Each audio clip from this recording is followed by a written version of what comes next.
Thank you for joining Talking Points. My name is Elaine Rivers, and my guest today is Fernando Sosa. Fernando Sosa is a certified technology consultant, project management professional, and software engineer who helps small businesses and nonprofit organizations make the most of their information technology resources through his business called HaonTech. Now, since 2004, Mr. Sosa has helped organizations like United Way of New York City, Hunger Solutions New York, Food Bank of New York City, and many other small businesses and nonprofits in Bergen County, New Jersey, and the greater New York area. Mr. Sosa has experience designing and developing a broad array of sophisticated custom business applications and providing worry-free computer network support. His ability to cultivate lasting client relationships and interface effectively with all levels of management has allowed him to become a trusted IT partner to organizations, helping them get the most bang for their buck with strategic planning and implementation of smarter technology solutions. And so he believes that his mission is to not only help to eliminate computer problems, but to help alleviate the frustrations that many small businesses and nonprofit organizations encounter.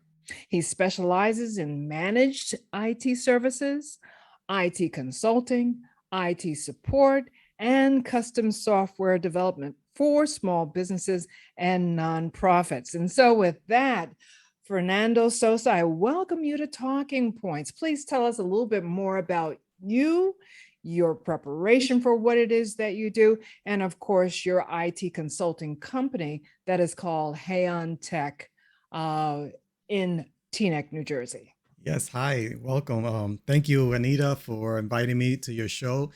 This is a great opportunity that I have to just to share a little bit about what we do and the cybersecurity and how this is impacting and is a relevant topic out there for businesses and even individuals. And um, part of the thing, part of our mission is to support the small businesses and healthcare practices with their cybersecurity. But I also go out on the field and like to share the knowledge and experience that I have in this area with other business owners, and answer a lot of the questions that are out there, misconceptions and even taboos about cybersecurity. So here I am, sharing a little bit of what I know. So thank you again for inviting me. Oh, you're most welcome. May I call you Fernanda? Absolutely. So tell us a little bit about your background. I was browsing around your LinkedIn profile and I see that you attended New York University and also achieved a degree in computer science. So you're a computer geek. Yeah, computers, as far as I remember, I don't know, 12 years old. Since I was 12 or 13, I got my first computer. So it was something that I'm grateful for my parents to support me in my interest back in those days. I mean, back in those days, I'm not dating myself, but computers were not as common in the household like it is today. And so yeah, my interest goes way back. Yeah, I can certainly understand that. I came from a military family, and of course, we all know that computers found their origin supporting military way back Yeah. then. And of course, it has really accelerated into what we are facing today. And you mentioned cybersecurity because that is a real top of mind concern for all of us, or at least it should be. So tell us a little bit about the clamor that has been happening recently surrounding cybersecurity and the heightened threats from hackers. Well, yeah, cybersecurity is not it's not new. The term definitely got more popular with the word cyber in it. I think, but technology and security is not a new thing. This goes back since the initial concept of technology. I mean, there's always the idea of security. The thing about is that it's now on the media, social media, the news. When a cyber threat happens or a hack happens all over the world, you hear about it more often. And I like to say that and think of that, we're talking about COVID as a pandemic, but before COVID, and news was all about another pandemic, which is ransomware. That is a worldwide phenomenon that has been happening for many years. And I remember that before the pandemic, the COVID-19 pandemic, in the news, it was more prevalent. The hacks the ransomware attacks that were happening in municipalities, hospitals, and the news kind of it toned down. But if you actually look into it, it hasn't stopped. It's just that the media shifts in terms of what other topics. But ransomware. Would you say, Fernando, though, that things have accelerated?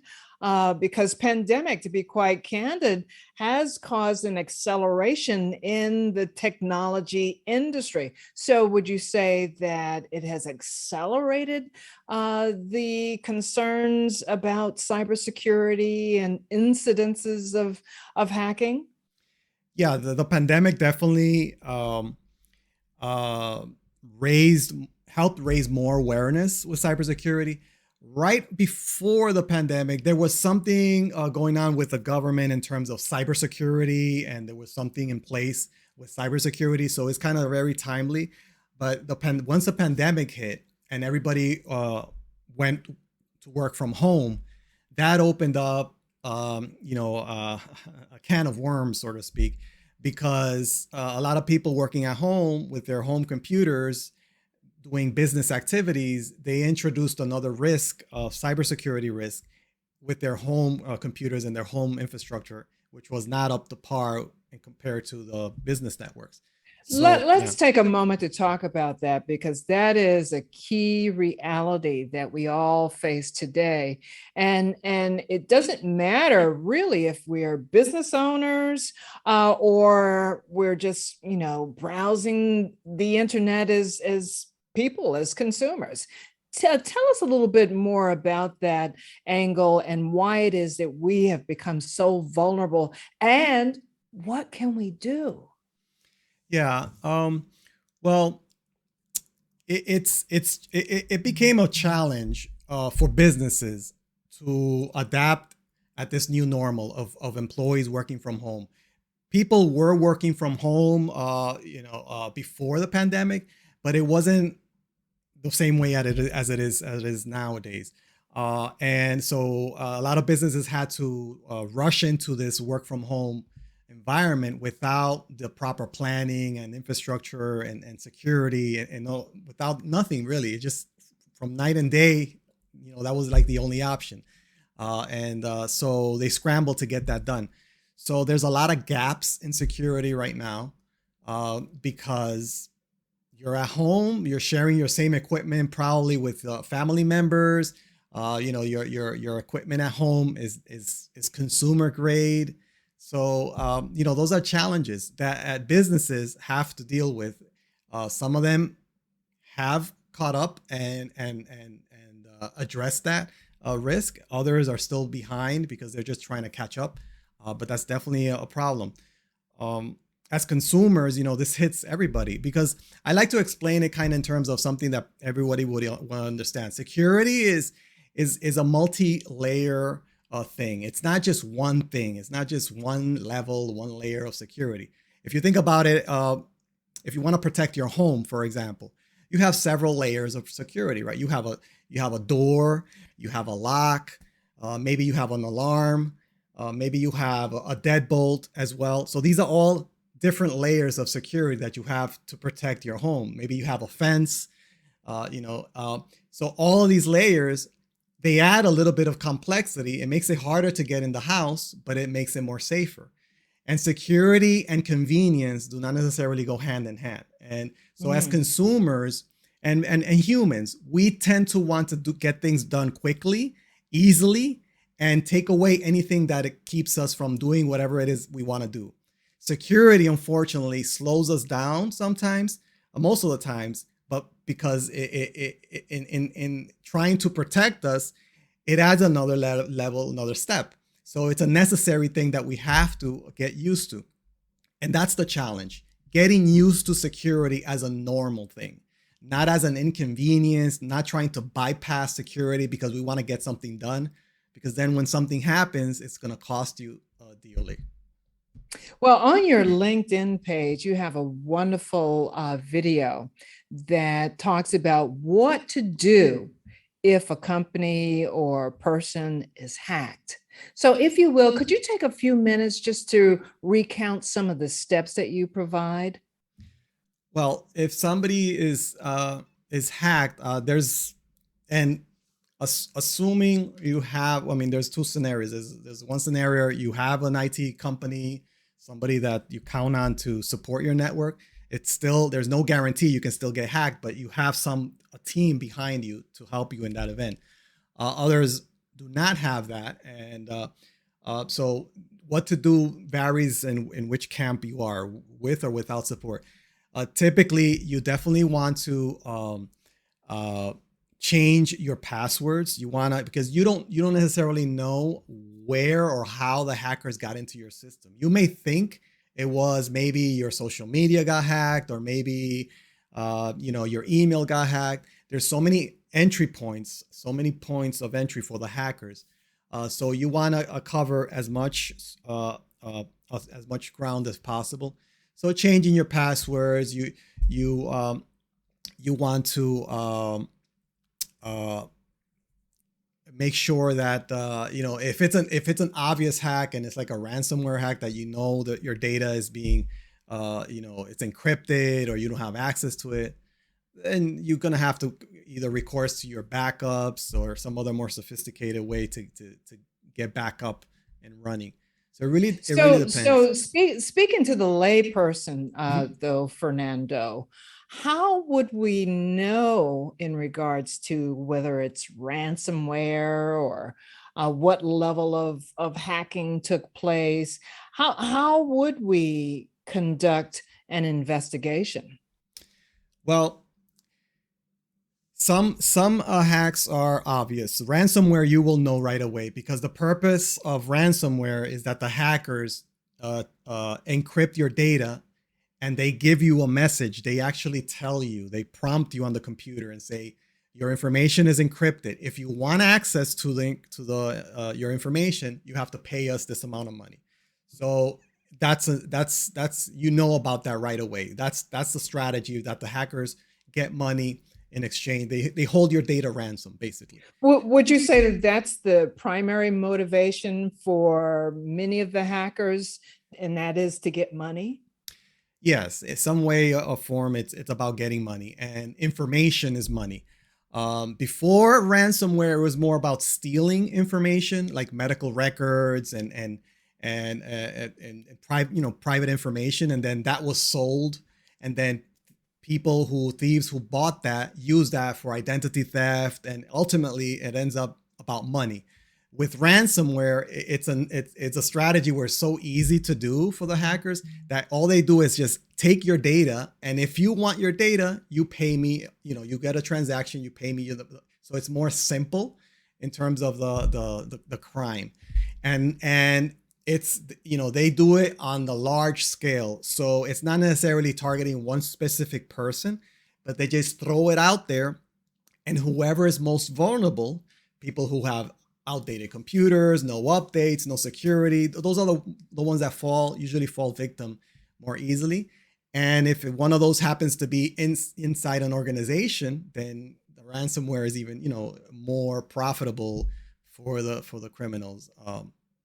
And even if it's a large corporation that is secure, the ransomware or the attack can go from somebody's personal account, and then from there they get access somehow, an email or phone number or and the hackers have either a social engineering strategy to get information from the corporation. So it can go in many different directions.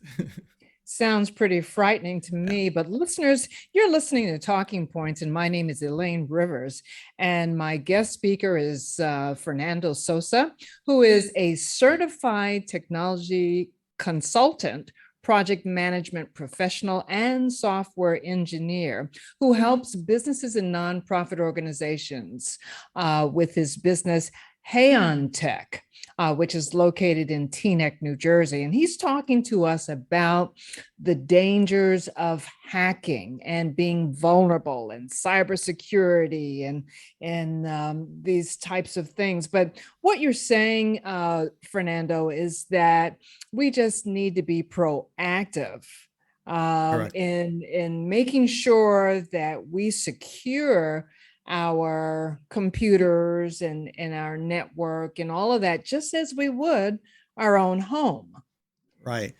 Exactly. And just to get used to this normal, the easiest thing that you can do and everybody can do is you have to have a better password hygiene, password management. You have to be able to track passwords, to change passwords, to make passwords complex. The thing about it is that it's a lot of work because everything has a password. So how do you manage all of this? How do you that's like a work in itself. And the way you do that is you get a tool or utility to assist you in creating passwords and managing the complexities of having password. It's very simple, but it's something that you can do. Um, and also, two-factor authentication is very popular these days. Passwords itself as a technology will be around for a long time, but there's other methods of authentication like biometric security, security keys that are becoming more and more popular. With your phones and your Face ID, these are things that you get used to. But passwords are going to be here for a long time still, so you have to be able to have a utility or tool to do that. Security keys is a big way that I recommend to all of my clients as well. What is a security key? And also elaborate on the password utility that you've referred to. Sure. The password utility is just an application, a software, an app, a service where you're basically it has two functions. The function is to save all your passwords in one place that is secure. It's a service that is secure, and it creates the complex passwords. So it's not just like you're gonna save whatever text you enter there. It creates the secure passwords for you. It saves it. So anytime you want, and you make sure that you have different passwords in all the sites. So you don't want to replicate, you don't want to reuse the same password everywhere. So that's why you keep it in this utility. There's several out there. I have ones that I recommend that I use that I have on my website. I could put give you the link to go there. Security key is another method. Like for example, this is my security key. It's basically a USB key that you insert into your computer. It saves your codes.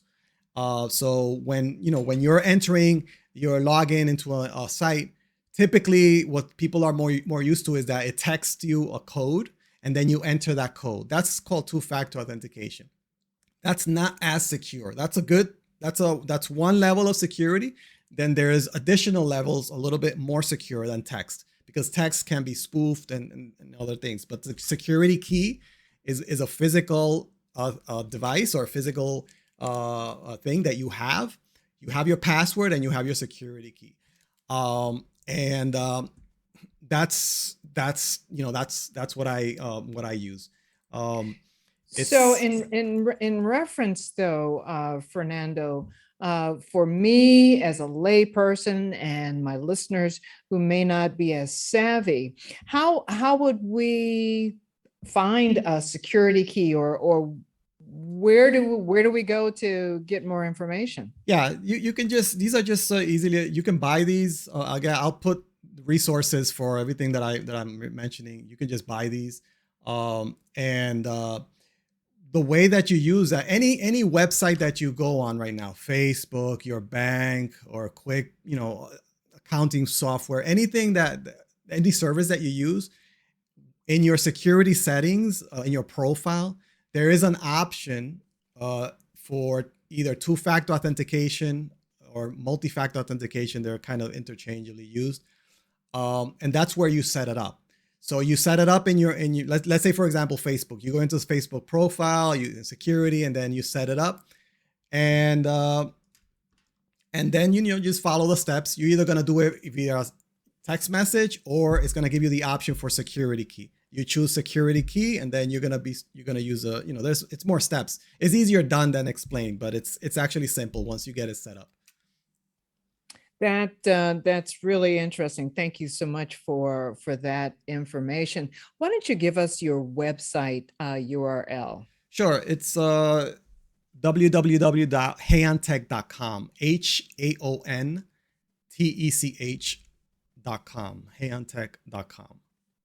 So I would imagine as you go around and service your companies and your clients and the community at large, that you provide trainings and other kinds of information sessions or webinars. I believe you also have a podcast. So you use a lot of different ways to spread the information, to educate. I think education is really important here. So tell us a little bit more about all that you do in our final minutes. Sure. Yeah. There's a statistics that says that the biggest threat to cybersecurity is not technology. It's actually human factor. People are actually more responsible for hacks or intrusions, not technology. And because it doesn't matter how many deadbolts, how many alarm systems you have in your house, if somebody opens the door and unlocks everything, the criminal is going to come in. So the same thing with cybersecurity. So it's important to have cybersecurity training, awareness training. That's something that we offer to all our clients as part of our network support plans. And it's just basic training of little things, tidbits of what to do, what not to do, and how you learn to avoid or mitigate, lower your risks of being hacked. What kinds of events do you have scheduled upcoming? Well, with the pandemic, a lot of the on-site things scheduled and events kind of took a backseat, but now things are picking up. We have some events that are we're planning to do in conjunctions and in collaboration with chambers of commerce. And the Teaneck Chamber of Commerce. I think we're talking about something that might come up very soon in this quarter, the first quarter. Definitely, we have some things that are going to be online, easily accessible to everybody. So for up to date, I would suggest just go to the website, because these are things that just and you're going to be added to our list, or just to be aware, because they're come up anytime. So one of the keys that you mentioned earlier on in our conversation is the fact that businesses in particular should have an IT consultant, someone who is very familiar with their IT setup, who could respond very quickly should there be an incident with hackers or other threats. So tell us a little bit more about your IT consultancy and how a business can take advantage of the services that you provide. Yeah, sure. Cybersecurity and IT technology, unfortunately, is not one of the things that business owners, small business owners, put in their plan when they start the business. They just want to sell, and maybe they put a little bit of money in marketing. But cybersecurity and technology is very important. So if a business wants to protect their investment, they have to have something in place to protect their technology. And that's where we come in to help them, and we partner with the businesses to help them in that area. Okay. And of course, they can go on your website to find more information, to gain your contact information as well. Would you like to provide your contact phone number? Sure. Our phone number is 201-345-5526. And I also have a work from home report, a free report that anybody can download. I have the link on the screen here, but they can find it on the website, HaonTech.com/work-from-home-game plan. I have it on the screen here. I'll give you the link as well if you want to share it. They can download that work from home game plan, the ultimate small business guide to setting up a work from home system. Okay. And again, listeners, feel free to go on the HaonTech.com website for the information that Fernando is referring to. And so, in our final minutes, Fernando, what tidbits do you really want to hone in on so that our listeners have some key takeaways? Yeah, the first thing is to make it a priority to learn about cybersecurity before it's something that they're going to have to deal with because they've been hacked. Be a little bit proactive. It's not a matter of if, it's a matter of when you get attacked or hacked. It's just the numbers are staggering. So before something happens, be proactive and protect yourself. Reach out to somebody if you have questions. Yeah. Yeah, proactivity, I think, is really, really important. And I think it's also important that our listeners just really acknowledge the fact that, they too may be vulnerable. I think sometimes we'll sit back and we'll say, well, it happens to them over there. But in today's reality, it really does touch all of us. One final question, and not to bring in the political element, but there is, of course, discussion in the media about some of the unrest that is taking place globally. Not to mention any specific situations or countries.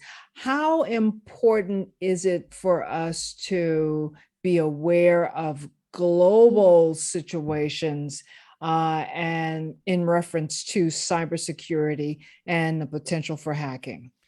Well, as a business owners, you have to understand that some hackers and criminals they make this a career living, and they're actually funded by government states. So they have money to spend to hack business, to terrorize and hack business. So it's not like, oh, it's somebody in their basement, some teenager or something. No, these are criminals, organized. They have multiple organizations, ways to pay, way to transact business. We're not even talking about the dark web. There's very complicated. So it's yeah. And then when it happens overseas from outside, it's harder, for the U.S. to track them because they're not in the U.S. Well, thank you so much, Fernando Sosa with HaonTech, an IT consultancy located in Teaneck, New Jersey. Thank you so much for this information. And it's a reality. Cybersecurity is our reality, and it's our responsibility to protect our personal identity. And if you are a business owner, that of the fact that you have customers and clients, you really should take this information to heart and reach out to Fernando. And even if you're not a business owner, please take it to heart. Take advantage of trainings that are available. Go to Fernando's website, HaonTech.com, to find out more information. And listeners, I thank you for joining me on Talking Points. My name is Elaine Rivers on WFDU 89.1 FM.